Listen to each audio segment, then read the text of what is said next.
নৌকা বোঝাই মাল ও বোরেবাবুর ভূগোল কেলাস। নৌকা বোঝাই মাল ও বোরেবাবুর ভূগোল কেলাস। অবশ্যই বুঝতে পারছেন পারস্য দেশ যাওয়া নিয়ে যে একটা বিতিকিচ্ছির একটা কাণ্ড ঘটিয়েছে ইস্ট বেঙ্গলের পড়শি ক্লাব, সেটা নিয়ে একটা ছোট্ট একটা আলোচনা করব।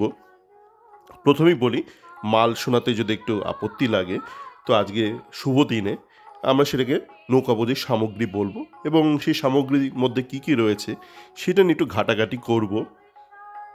আজকে পঞ্চমী বা ষষ্ঠী দুটোই আজকের দিনে। কলকাতায় বোধহয় আজকে পঞ্চমী পালন করা হবে। তো আমি যেখানে রয়েছি আমাদের এখানে শুরু হয়ে যাচ্ছে আজ থেকে পুজো। আজকে যে আপনার পঞ্জিকা মতে যে ষষ্ঠী যখন থেকে শুরু হয়ে যাচ্ছে তখন থেকেই আজকে পুজো শুরু হয়ে যাবে। তো আশা করি আপনারা সকলেই আমরা আমরা সবাই ভালো থাকবো। ভালো মন্দ মিলিয়ে জীবন।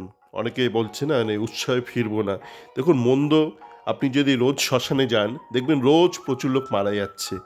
তো সেই ক্ষেত্রে আপনাকে তাহলে রোজ শোকসভা পালন করতে হয়। আমি যখন 11-12-তে পড়তাম তখন এক জায়গায় কোচিং করতে যেতাম, ইংরাজি কোচিং। সেটা হচ্ছে বিডন স্ট্রিটের ওপর। তো যেখানে বসতাম জানলা দিয়ে দেখতাম সারাক্ষণ মৃতদেহ যাচ্ছে। যেহেতু ওখান থেকে ওই নিমতলা ঘাটটা খুবই কমন রাস্তা, তো ওখানে বসলে আপনার মনে হবে বুঝি পৃথিবীতে মৃত্যু ছাড়া আর কিছু হয় না। তেমনি আপনি যদি কোনো চাইল্ড বার্থ সেন্টারে বসেন বা আপনার বাড়ি যদি কাছাকাছি হয় দেখবেন সারাক্ষণ বাচ্চা জন্মাচ্ছে, সবাই হাসাহাসি করছে। বা আপনি যদি কোনো বিয়ে বাড়ির পাশে থাকেন দেখবেন সারাক্ষণ বিয়ে লাগছে, হই হুল্লোড়, গান ফুর্তি। সবটাই সত্যি, সবটাই মিথ্যে। যেমন মোহনবাগান সুপার জায়েন্টের এই ইরান যাওয়ার একটা ভয়, এটা নেহাতি ভয়। এবং সবচেয়ে ভালো লেগেছে আমার, আজকে সকালে ঘুম থেকে উঠে দেখি এক ইস্টবেঙ্গল ফ্যান আমাকে টুইটারে পাঠিয়েছে। সাধারণত আমি মোহনবাগানের লেখাটেখাগুলো খুব একটা পড়ি না, দরকার না পড়লে। তো সে পাঠিয়েছে, দেখলাম আনন্দবাজার পত্রিকায় শিশির ঘোষ এবং প্রশান্ত ব্যানার্জি যাচ্ছে তাই নিন্দে করেছে মোহনবাগান সুপার জায়েন্টের। এবং আমি যে কথাগুলো বলছিলাম, মানে যখন থেকে মোহনবাগান যাবে না বলেছিল তখন থেকে যে কথাগুলো বলছিলাম ওইগুলো তারা বলেছে। তো আলাদা করে আমি বলছি না কি বলেছে, তারা আপনারা নিজেরাই পড়ে নেবেন আনন্দবাজার। আর আমি বরঞ্চ এখানে একটু আলোচনা করি কিছু কিছু বিষয় যেগুলো অলরেডি ইতিমধ্যে আলোচনা করে ফেলেছি, কিন্তু সবার আগে আলোচনা করি। গতকাল দেখলাম বোরেবাবু, আমাদের যে বোরে আবদুল্লাহ আছে, ওনার যে একটা একটা টক শো করে, সেখানে উনি একজনকে নিয়ে বসেন যিনি আবার দেবতার আশিস নিয়ে, কী আশিস পেয়েছেন জানি না, কী আশীর্বাদ পেয়েছেন, কিন্তু অন্তত সরস্বতী দেবীর কোনো আশিস উনি পাননি। তো পুরুষ দেবতার আশিস পান, সরস্বতী যেহেতু মহিলা হয়তো তার আশিস এখন পেয়ে ওঠেননি। উনি বলছেন যে মধ্যপ্রাচ্যে নাকি খুব শিশু হত্যা হচ্ছে ভীষণ, সেখানে কি করে যাবে মোহনবাগান খেলতে। দেখুন, শিশু হত্যা যে ব্যাপারটা হচ্ছে সেটা কিন্তু ওই লেবানন ওই অঞ্চলটায় হচ্ছে, এবং ওইটা হচ্ছে সুদূর পশ্চিম ইউরোপের একদম এশিয়ার একদম পশ্চিম প্রান্তে, যার পরেই আপনার ইউরোপ শুরু হয়ে যাচ্ছে, সেখানে হচ্ছে। লেবাননের কিছু অংশে হচ্ছে, সেটা কিন্তু লেবানন কিন্তু আমাদের যেমন বাংলা ভারতের একটা অংশ, লেবানন কিন্তু ইরানের অংশ নয়। লেবানন একটা স্বাধীন একটা দেশ, সেখানে ঝামেলা হচ্ছে। লেবাননে আক্রমণ করছে ইসরায়েল। আমরা যাচ্ছি না সেই কারণগুলো কী কারণে হচ্ছে, আমি নিজেও ভালো করে জানি না, আমাকে জানতে হবে। কিন্তু আমি অন্তত এটা জানি লেবানন ইরানের অঙ্গ নয়, এবং এটাও জানি যে লেবাননের সাথে ইরানের অনেকটা দূরত্ব রয়েছে, মাঝে আরও অনেক দেশ রয়েছে। আপনি যদি ভূগোলটা খোলেন, আমাদের ভূগোলবাবু ভূগোলবাবু কালকে একটা চিঠি পড়ছিলেন, যেখানে মোহনবাগান সুপার জায়েন্টের প্লেয়াররা একটা চিঠি লিখেছিল এফসিকে, যে চিঠিটা পড়লে এফসি হাসতে হাসতে পড়ে যাবে এবং বুঝবে যে কতটা নির্বোধের মতন কাজ করেছে এরা। বলছি, ইরানে নাকি এখন ভয়াবহ, ইসরায়েল নাকি গোলাগুলি করছে, বোম ফেলছে, এবং ইরানে তাই এই মুহূর্তে যাওয়া যাবে না। ইরান এবং তার পার্শ্ববর্তী দেশগুলো বা বর্ডারিং ইংরেজি লেখা, যেহেতু বর্ডারিং নেশন বলেছে। আপনারা এখন তো আর ওই কলেজ স্ট্রিটে গিয়ে ম্যাপ কিনতে হয় না পয়সা দিয়ে, আপনারা স্মার্টফোনে অনেক কিছু পড়েন, উল্টোপাল্টা পড়েন। কোন ডাক্তার হালদার কী বলছে, সিবিআই কাউকে ধরতে পারেনি বলে সে খুব মনক্ষুণ্ণ, ভাবছে আমরা আরও একটুখানি রিলে ফাস্টিং করলে আরও কাউকে ধরবে হয়তো, এরকম অশিক্ষিত অনেক কথাবার্তা অনেকেই বলছে। তো আপনার ওই একটু যদি অবকাশ পান, একটু গুগল ম্যাপটা খুলবেন, খুলে দেখবেন কোন দেশটা কোথায় অবস্থিত। ইসরায়েল, লেবানন একদম সুদূর পশ্চিমে, যার পরেই শুরু হয়ে যাচ্ছে ইউরোপ মহাবিশ্ব বা কন্টিনেন্ট। আর ইরান আর এদের মাঝে কিন্তু অনেকটা আরও অনেক দেশ ঠেস আছে। ইসরায়েল, লেবানন কেউই কিন্তু বর্ডারিং নেশন নয়, এবং ইরানে কিন্তু আক্রমণ হয়নি, ইরান আক্রমণ করেছে। যেমন আমেরিকা গোটা বিশ্বে এটা ওটা দেশকে বিভিন্ন কারণে আক্রমণ করে। আমরা জানি বহু বছর আগে আমরা জানতাম ভিয়েতনামে যুদ্ধ করছে সে, তখন কিন্তু আমেরিকা যেতে কেউ ভয় পেত না। যুদ্ধ হচ্ছিল ভিয়েতনামে, আমেরিকার সাথে ভিয়েতনামে যে যুদ্ধ সেটা কিন্তু আমেরিকাতে হয়নি, সেটা ভিয়েতনামে হয়েছে। তো আমেরিকা ভিয়েতনামে যখন যুদ্ধ হচ্ছে কেউ কিন্তু আমেরিকা যেতে ভয় পায়নি। কিংবা আমেরিকার সাথে ইরাকে যখন যুদ্ধ হয়েছে কেউ কিন্তু আমেরিকা যেতে ভয় পায়নি, কেননা যুদ্ধটা হয়েছে ইরাকে। মানে হোম অ্যান্ড অ্যাওয়ের মতন, ফুটবলে যেমন হোম অ্যান্ড অ্যাওয়ে হয়, আমেরিকার সাথে যে যুদ্ধ হয়েছিল ইরাকে, সেটা ইরাকে হয়েছিল। আমেরিকার সাথে আফগানিস্তানে যখন যুদ্ধ হয়েছিল কেউ কিন্তু আমেরিকা যেতে ভয় পায়নি, কেন? যুদ্ধটা আফগানিস্তানে হয়েছিল, কোনো নিউট্রাল ভেন্যুতে হয়নি বা আমেরিকায় হয়নি। তেমনি ইরান যে মিসাইলগুলো ছুঁড়েছিল সেটি ইসরায়েলের একটা অংশের জন্য, এবং ইসরায়েল কিন্তু ইরানকে সরাসরি ইরানে প্রত্যাঘাত করেনি। এরা বোঝার চেষ্টা করুন, এগুলো বোঝার খুব দরকার আছে। আপনাকে যদি শিক্ষিতভাবে বেঁচে থাকতে হয় পৃথিবীতে, একটু শিক্ষিত হওয়ার প্রয়োজন আছে, একটু জ্ঞানের প্রয়োজন আছে। আপনি এইভাবে দুম করে বলে ফেলতে পারেন না যে ইরানে যুদ্ধ শুরু হয়ে গেছে। যুদ্ধটা খুব সেন্সিটিভ ওয়ার্ড। ইরান নিজে ঘোষণা করেছে ইরানে যুদ্ধ, আমেরিকা ঘোষণা করেছে, ইউনাইটেড নেশন ঘোষণা করেছে, ইংল্যান্ড ঘোষণা করেছে, ফ্রান্স করেছে, চায়না করেছে। আপনার ভারত সরকার নিজে কি ঘোষণা করেছে যে ইরানে যুদ্ধ শুরু হয়েছে? শুধু কি করেছে, একটা কশন নোট দিয়েছে, মানে একটা প্রিকশন নোট। সে বৃষ্টি পড়লেও বলে এখানে আপনি যাবেন না, বা পারলেন না গেলেই ভালো, কিন্তু একবারও না বলেনি যে এখানে যুদ্ধ হয়েছে এবং এখানে যাওয়া নিষিদ্ধ। দুটোর মধ্যে ফারাক আছে, লিগ্যাল ডিফারেন্সটা বোঝার চেষ্টা করুন।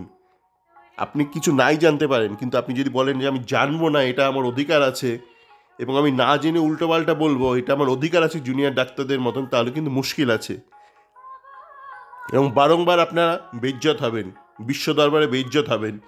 সেই কথাটা কিন্তু শিশির ঘোষ আজকে বলেছে, প্রশান্ত ব্যানার্জি বলেছে, আনন্দবাজারে বলেছে।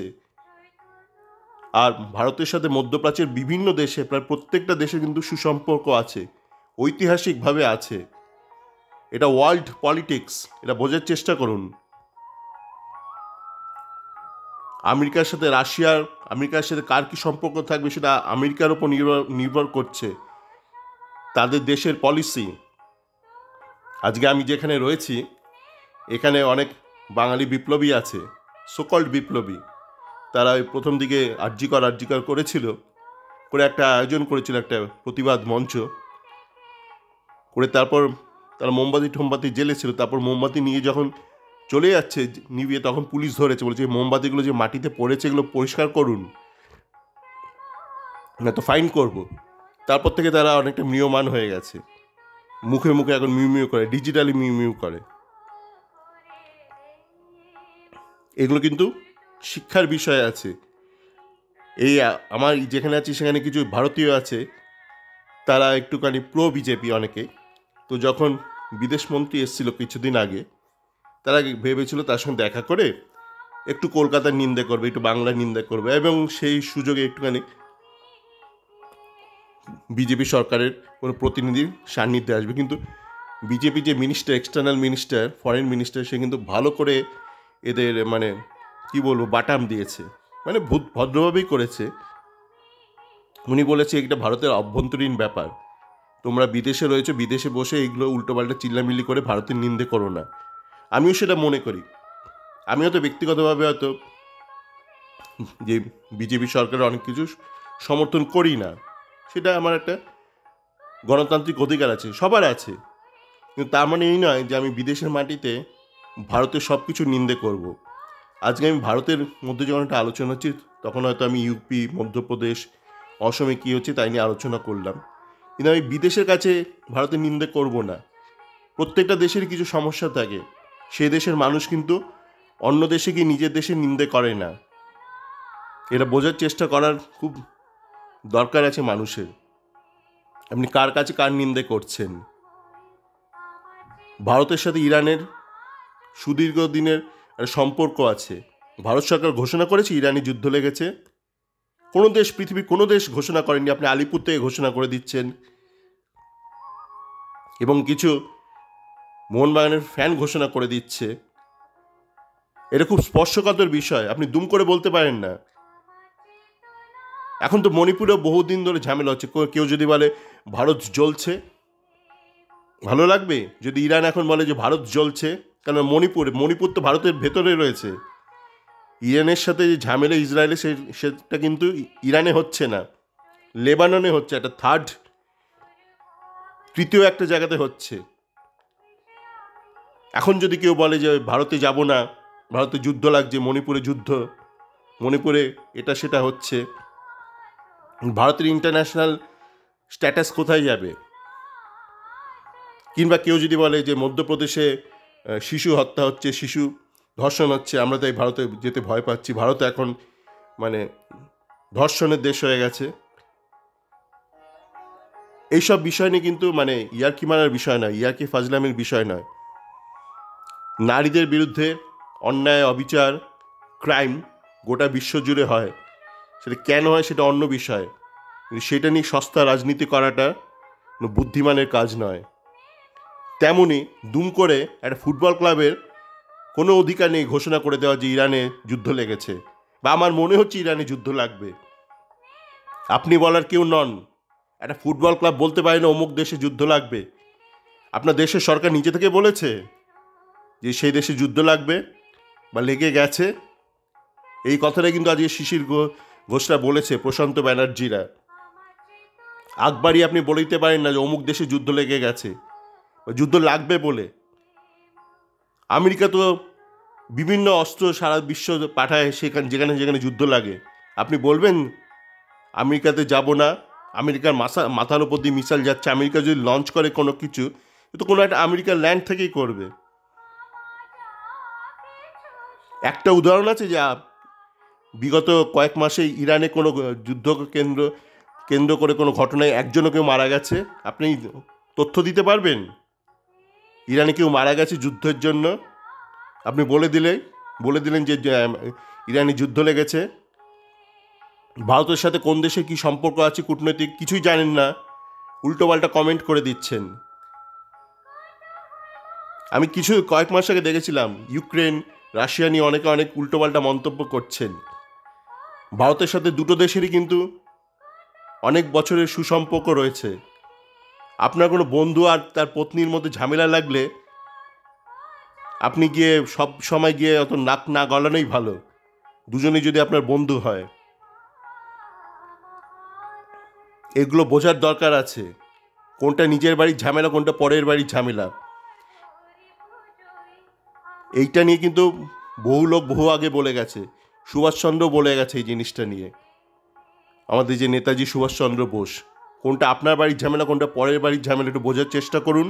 সব ব্যাপারে অত কথা বলবেন না, অন্তত অশিক্ষিত হয়ে কথা বলবেন না। যদি বলতেই হয় একটু শিক্ষিত হয়ে কথাবার্তা বলুন, আর নৌকোতে একটু শিক্ষা রাখুন।